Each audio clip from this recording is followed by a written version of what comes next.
Olá, amadinhos! Sejam bem-vindos a mais uma aula de língua portuguesa. Comigo, professora Márcia Ramos Martins. Quero saber de vocês. Vocês estão bem? Tudo tranquilo por aí? Preparados mesmo para nossas aulas de texto dissertativo, de redação? Na aula anterior a gente falou sobre a introdução, né? Isso, a parte introdutória, onde você vai apresentar a sua tese e os seus argumentos. E hoje, na aula, parte 2 de texto dissertativo, falaremos do desenvolvimento. Então, fiquem atentos. Vamos lá? Começando nossa aula 16.1, produção textual, texto dissertativo argumentativo. E vamos lá então com o nosso primeiro momento, né? O texto, o que nós vamos falar? Sobre o aluno crítico, tá bom? Vamos lá! A cada dia, as pessoas estão cada vez mais conectadas, vivendo um mundo virtual, imerso numa cultura de rede.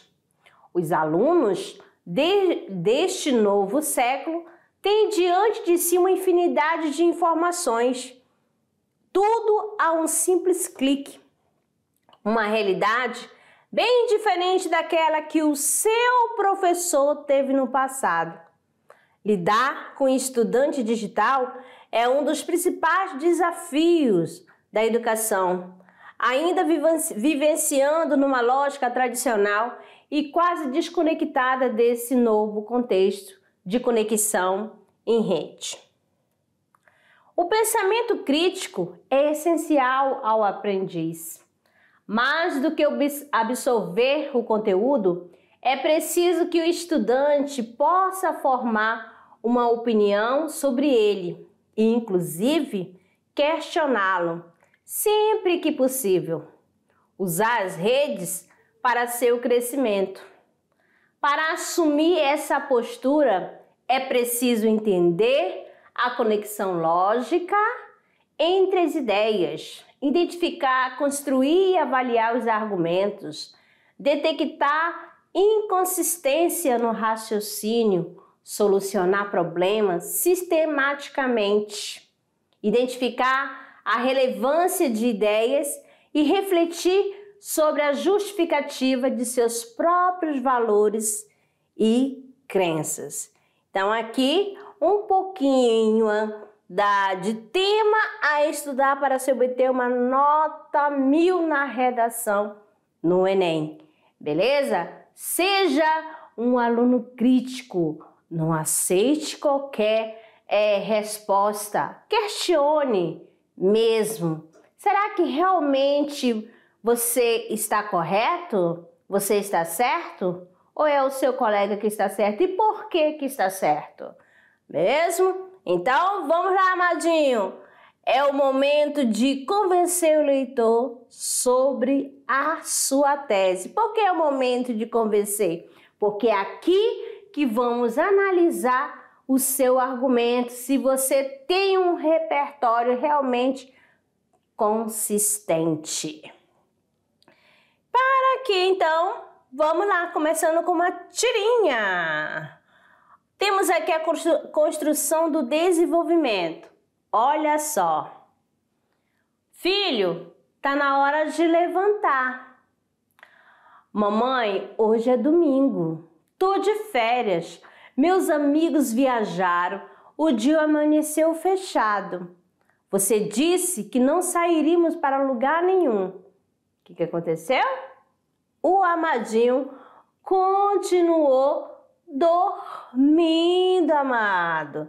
Então, ele tinha argumento para continuar na cama. Tanto que a mãe ficou o quê?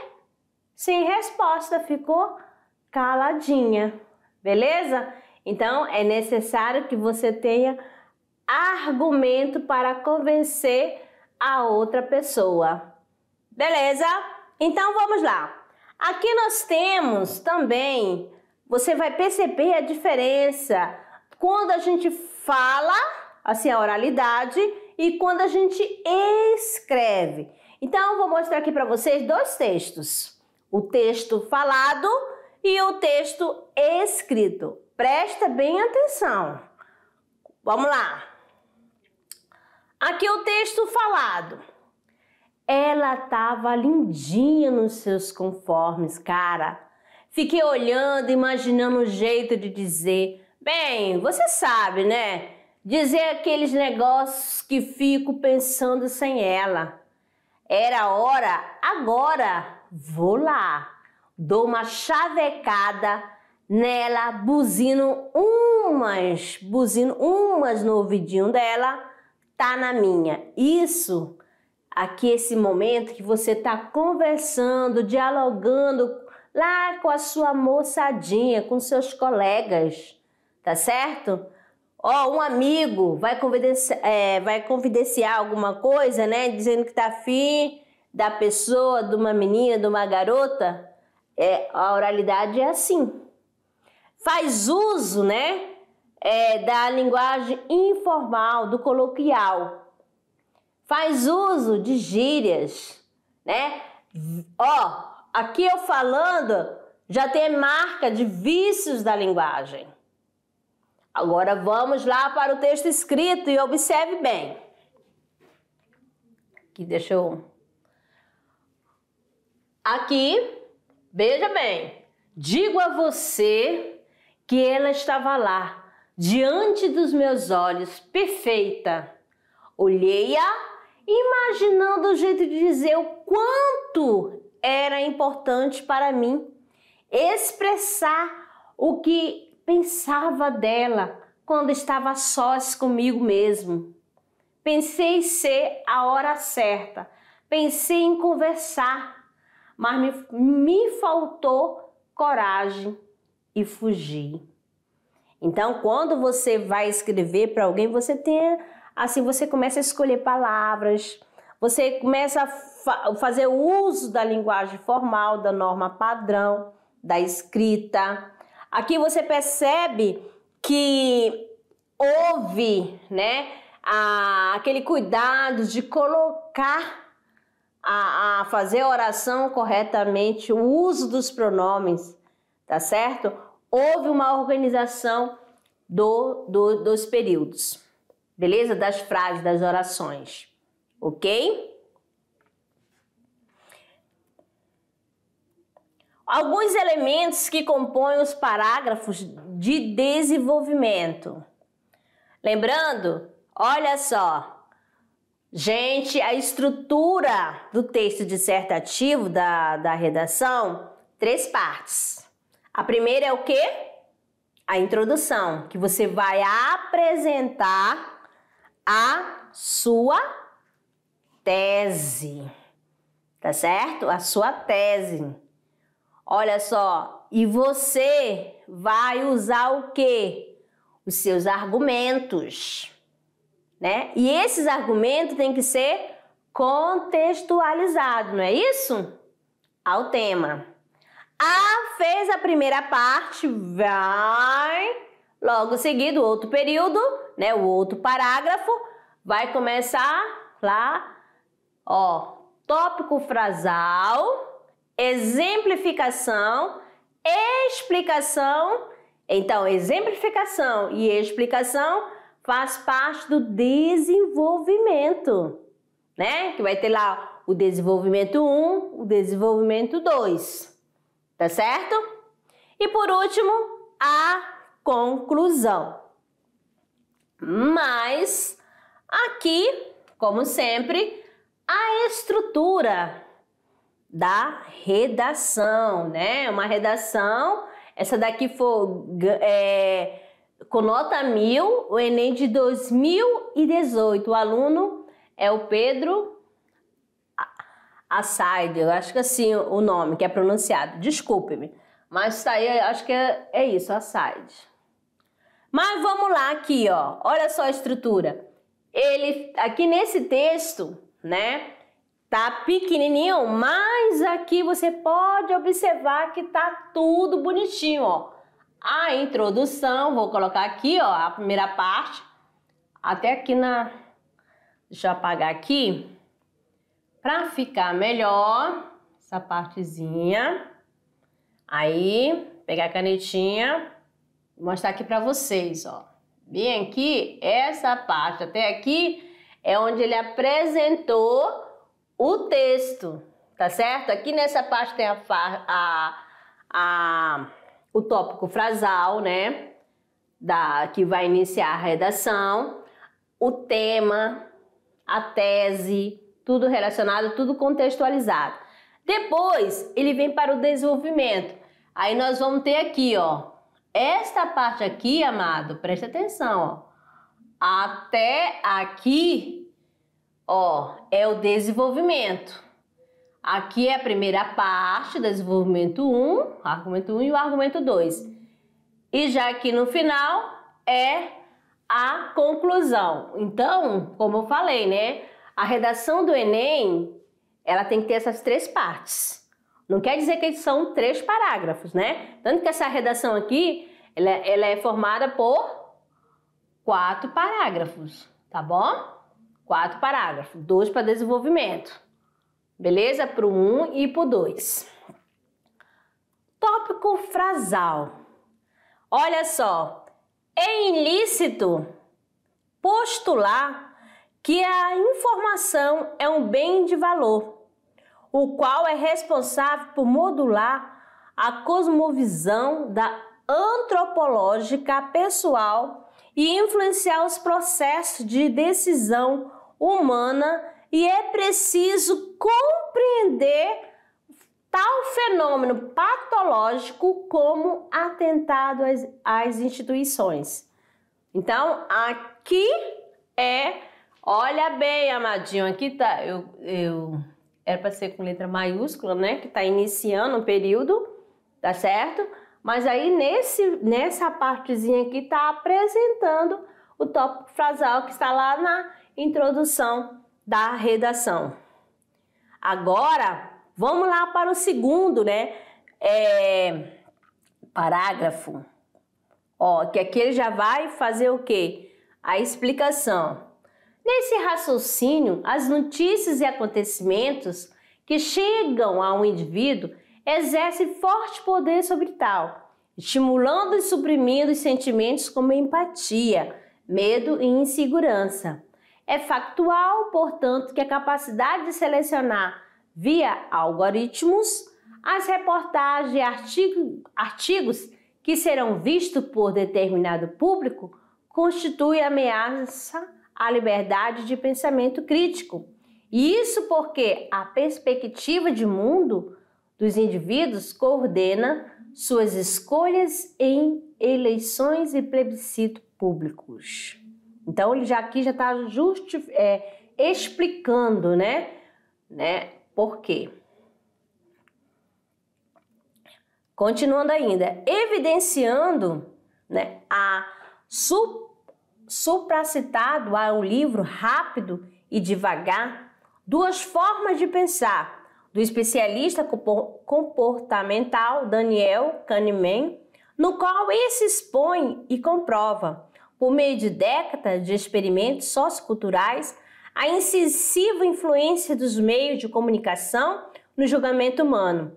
E é dessa maneira o povo tende a agir segundo o conceito de minoridade do filósofo iluminista Immanuel Kant, no qual as decisões pessoais são tomadas pelo intelecto e influência de outro. Então você observe aqui que ele faz uma contextualização, ele pega um autor, um especialista e faz a relação com o tema da redação. E isso, olha só, valoriza a redação. E a conclusão? Temos aqui a conclusão. Torna-se clara, por dedução analítica, a potencial relação negativa entre a manipulação digital por dados e a autonomia psicológica e racional da população, e evidencia, assim, o domínio de seletividade de informações nas redes sociais, como Facebook, Twitter, pode representar uma sabotagem ao Estado democrático. Ok? Então, aqui mostrando mais um esquema para você, tá certo? Ó, construção da introdução. Já falamos aqui, mas vamos reforçar.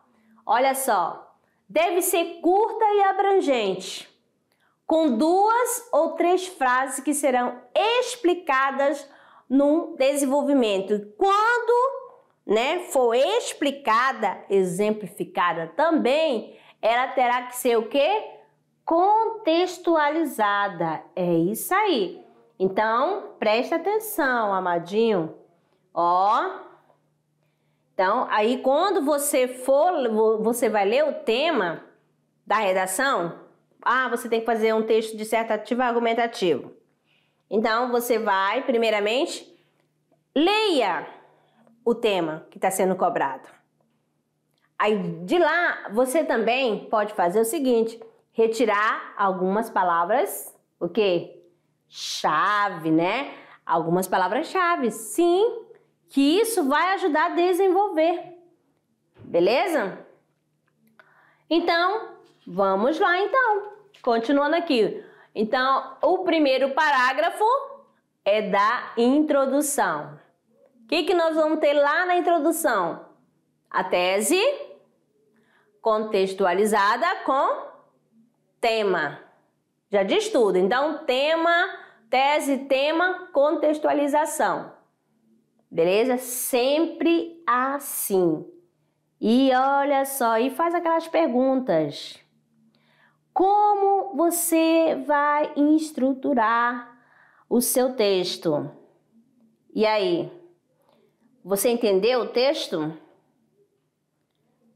Você vai começar o seu texto de qualquer jeito? Não, né, Madinho? Nós temos 3 finalidades sempre para começar o texto. Primeira é o quê? A contextualização e depois é a tese e depois o seu projeto. Beleza? Como que você pode contextualizar seu texto? Olha bem, vamos relembrar. Você pode usar séries, filme, obras de arte, literatura, alguns filósofos, sociólogos, né? A questão política, notícias de fontes seguras, tá certo? E assim por diante. Pode usar dados estatísticos também. Então, aqui, os parágrafos mediais correspondem à parte mais importante do texto, pois é justamente neles que são apresentados os argumentos, né? Defender a tese, explanar acerca do tema e apresenta o quê? Exemplos. Então, essa daí é a parte 1, que é a parte introdutória. Beleza? Pronto. Então, vamos lá. Aqui, tudinho, né, para você ver, tem uma setinha. E aqui, os tipos de argumentos. Lá já sabe fazer a introdução. Agora, vamos lá para a parte que é os argumentos que você vai usar no desenvolvimento da sua redação. Tá certo? Olha só, a escolha certa consolida o texto. Como assim, amadinha? Quando você for contextualizar, fazer uma citação, olha só, autoridade. Pode dizer o quê? Um argumento de citação, pode citar frases de filósofo fazendo a contextualização, pode usar através de comprovação, consenso, experiência ou observação. Então, todos esses tipos de argumento você pode utilizar, fazer uso, né, lá na sua escrita na hora da redação. Vamos conhecer aqui um exemplo, né, do argumento de autoridade. Olha só, é aquele que se apoia no conhecimento de um especialista da área. Bem, Então, olha só o exemplo aqui, um trechinho, ó. Conforme afirma Bertrand Russell, não é a posse de bens materiais o que mais seduz os homens, mas o prestígio decorrente dela. Então, aqui ele está usando, né, um argumento de autoridade.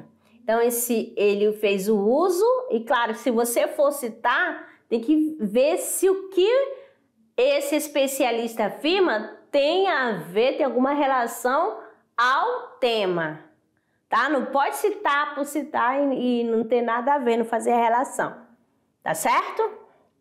Ok. Agora aqui, outro tipo de argumento, que é o argumento de consenso, amadinho. Ó, não existe a demonstração de um especialista para que se prove o conteúdo, né, argumentado. Nesse caso, não precisamos citar uma fonte de confiança. Por quê? Vai estar no consenso. Se está em consenso, está em comum. Beleza?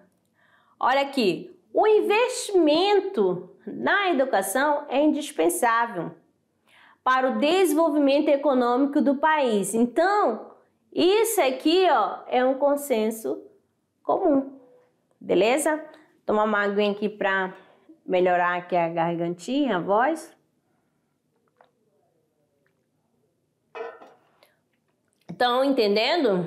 Todo mundo sabe que se houver, né, se tiver investimento na educação, claro que as coisas, né, melhorarão para o nosso país. Beleza? Agora, um outro tipo de argumento aqui também, olha só, de experiência e observação. Como é fundamentado, né? Ó, é fundamentado na documentação com dados que comprovam ou confirmam sua veracidade. Vejam bem. Ó, o caso pode dar origem a grandes descobertas científicas. Alexander Fleming, que cultivava bactérias, por acaso percebeu que os fungos surgidos no frasco matavam as bactérias que ali estavam. Da pesquisa com esses fungos, ele chegou à penicilina. Então, aqui, ó, experiências, quantos e quantos tem relatos, né? Vai observando e a pessoa vai fazendo as suas anotações.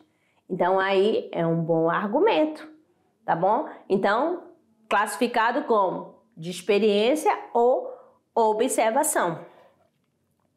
Agora, argumento por quê? Por citação. Esse daqui é bastante utilizado, beleza? Né? Tanto que na aula anterior, eu trouxe aqui citação de obra literária, tá certo? Argumento que foi utilizado, né? E outro argumento também, usando a legislação, pode ser utilizado. E vamos ver essa citação aqui, ó. Ó, por citação, apresenta no corpo do texto a missão de uma informação extraída de outra fonte. Ó, assim parece ser porque, para Piaget, toda moral consiste num sistema de regras e a essência de toda moralidade deve ser procurada no respeito do que o indivíduo adquire por essas regras. Então, aqui a citação, ó, de Piaget, de 1994, né, do livro na página 11. Isso serve, amadinho, na hora que você for fazer também o seu texto científico. É seu artigo científico. Tanto que se você colocar, a fala não é sua. Então, você vai ter que colocar o quê? Entre aspas. Aí, dando sequência.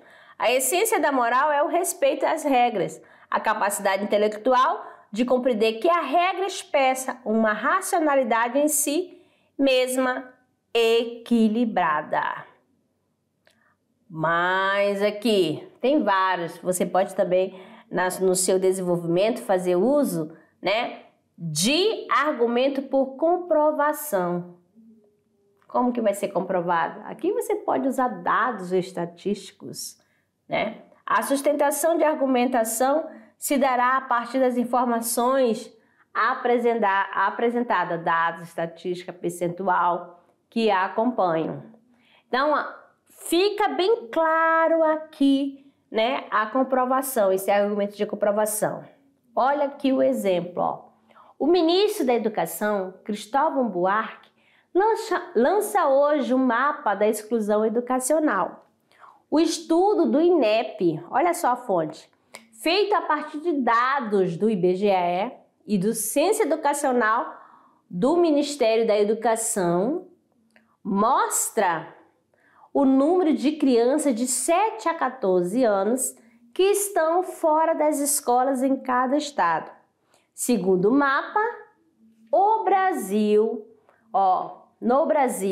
1,4 milhão de crianças, ou 5,5% da população, nessa faixa etária, 7 a 14 anos, para a qual o ensino é obrigatório, não frequentam as salas de aula. O pior índice é do Amazonas, de 16,8% das crianças do estado, ou 92,8 mil estão fora da escola. Então, aqui neste exemplo, você já começa a verificar, a perceber, né, os dados por comprovação, tá certo? Mas aí, amadinho, vocês têm que ter muito cuidado para verificar se a fonte é segura, tá certo?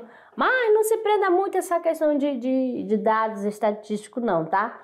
Eu indico usar sempre fonte da questão, fazendo uso de frases de filósofos, sociólogos, contextualizando com a história, tá certo?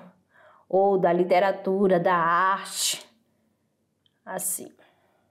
Agora o dado, né? Outro argumento é o argumento por raciocínio lógico.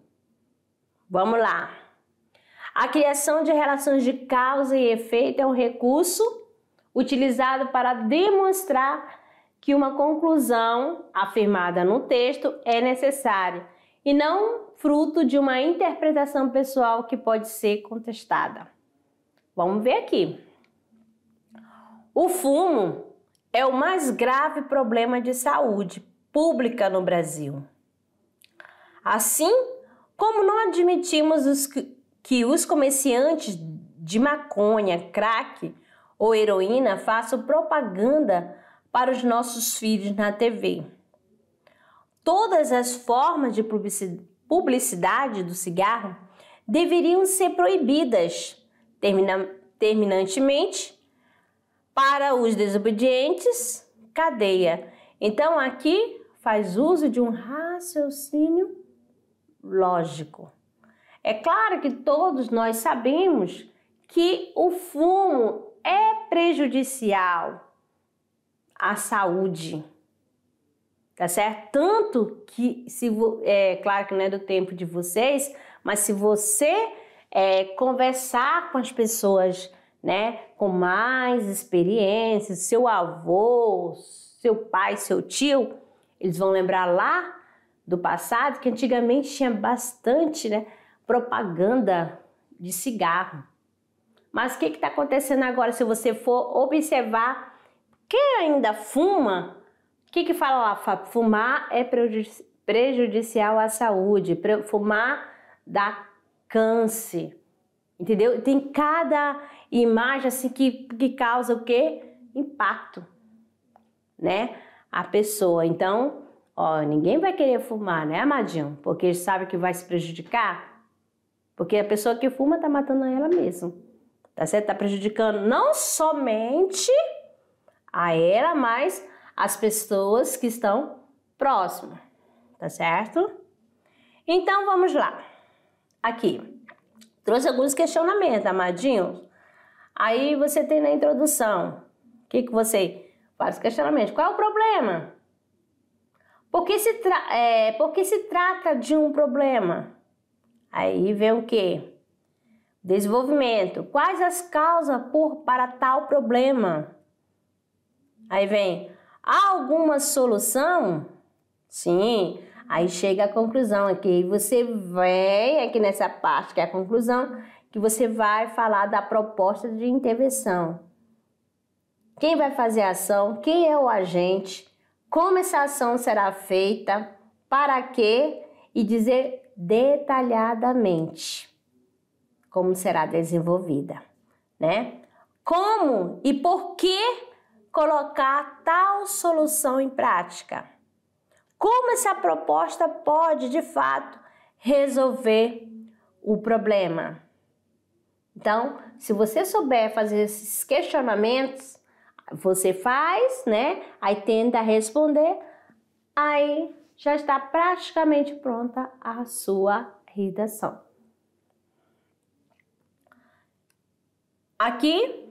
Tem aqui mais outra redação, nota 1000, só que essa daqui é da Isabela, do Enem de 2020.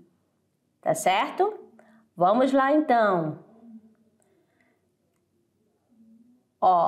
Nice da Silveira foi uma renomada psiquiatra brasileira que, indo contra a comunidade médica tradicional da sua época, lutou a favor de um tratamento humanizado para as pessoas com transtornos psicológicos.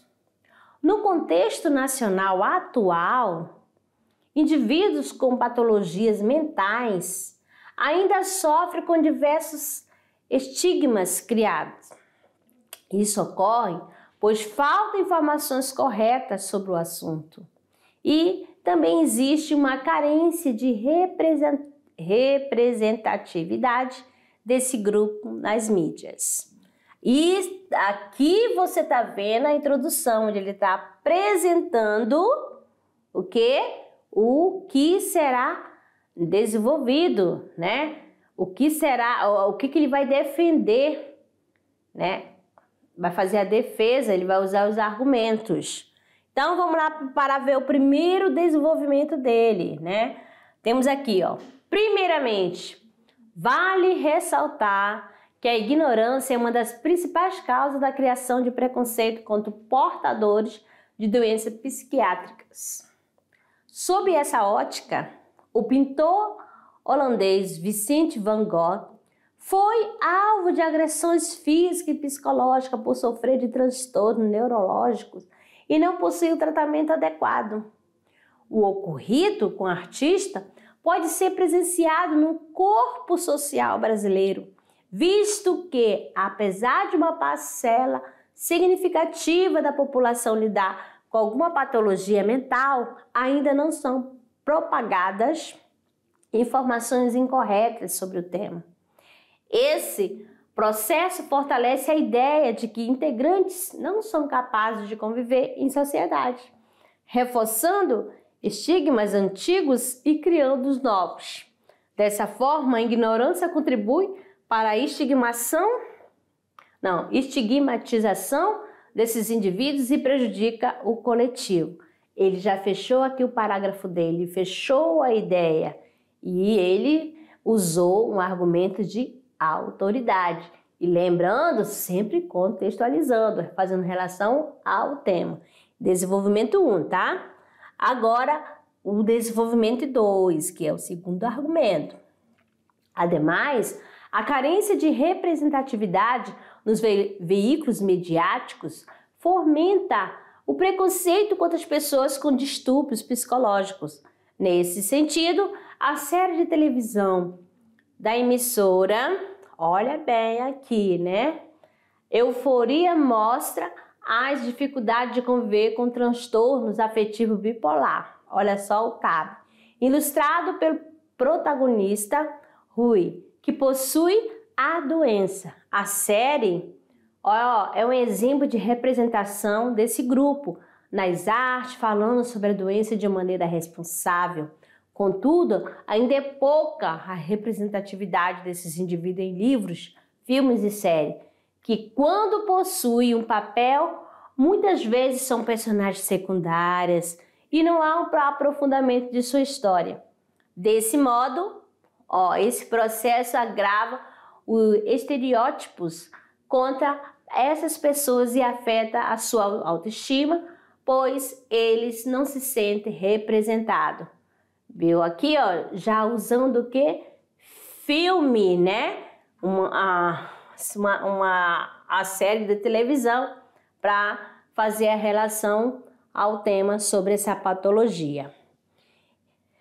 E a sua proposta de intervenção? Vamos lá, a conclusão da redação. Portanto, faz-se imprescindível que a mídia, instrumento de ampla abrangência, informe a sociedade a respeito dessas doenças sobre como viver com pessoas portadoras, por meio de comerciais, periódicos, nas redes e debates televisivos, a fim de formar cidadãos informados. Paralelamente, o Estado, principalmente o promotor da harmonia social, deve promover representatividade de pessoas com transtornos mentais nas artes, por intermédio de incentivos monetários para produzir obras sobre o tema, com o fato de amenizar o problema. Assim, o corpo civil será mais educado, e os estigmas contra os indivíduos com patologias mentais não serão uma realidade do Brasil. Então, aqui você pode perceber o agente, né? Quem vai fazer a ação, qual a ação que ele será feita, o detalhe de como vai ser feita, tá bom? E sempre o quê? Contextualizando. Beleza? E outra aqui também, outra redação, nota 1000 de 2022. Tem aqui vou fazer vou deixar aqui para vocês lerem com calma, né? Sempre fazendo, ele apresenta o tema, vai contextualizando, ele não vai jogando por jogar sem fazer a relação, não adianta fazer isso, tá bom? Tem que contextualizar com o tema sempre. Ele usa argumentos, né? Usando os dados, né? Dá argumentos de autoridade, e isso enriquece, né? Dá mais respaldo a sua escrita, sempre fazendo a relação, termina o primeiro parágrafo, já vai para o outro, fazendo a ligação, tá certo? Desenvolvendo os dois, e a conclusão, retomando lá ao tema, tá certo? Retomando lá a sua tese, que tá lá na sua introdução. Que tem várias redações aqui que você vai ler com calma. Aqui já nessa daqui ele fala assim, já vai, na segunda metade do século XVIII, os escritores da primeira fase do romantismo, já pegando a literatura, relevaram de maneira completamente idealizada o indígena e a natureza, a condição de elementos personificadores da beleza e do poder da pátria, né? Quando, na verdade, os nativos continuaram vítimas de uma exploração desumana e no desenvolvimento em questão, sem desconsiderar o lapso temporal. Hoje, já volta para a atualidade. Nota-se que, apesar das conquistas legais e jurídicas, alcançada a exaltação dos indígenas e dos demais, para tradicionais não se efetivou no cenário brasileiro e continua restrita às prosas e poesia do movimento romântico. A partir desse contexto, é imprescindível compreender os maiores desafios para uma plena valorização das comunidades tradicionais no Brasil. Olha só os elementos conectores, nesse sentido, que vai, para dar sequência, para ter uma progressão textual. Aí vem dessa forma, ademais, outras palavras, logo. Isso tudo aqui, olha só, valoriza sua redação. Saber fazer uso dos elementos, conectores, conectivos, para dar os elementos coesivos, tá certo? Para poder ter a progressão textual. Assim fica claro a sua redação, beleza? Meus amores, termina aqui a nossa primeira parte. Daqui a pouco eu retorno para o nosso momento de revisão. Até lá!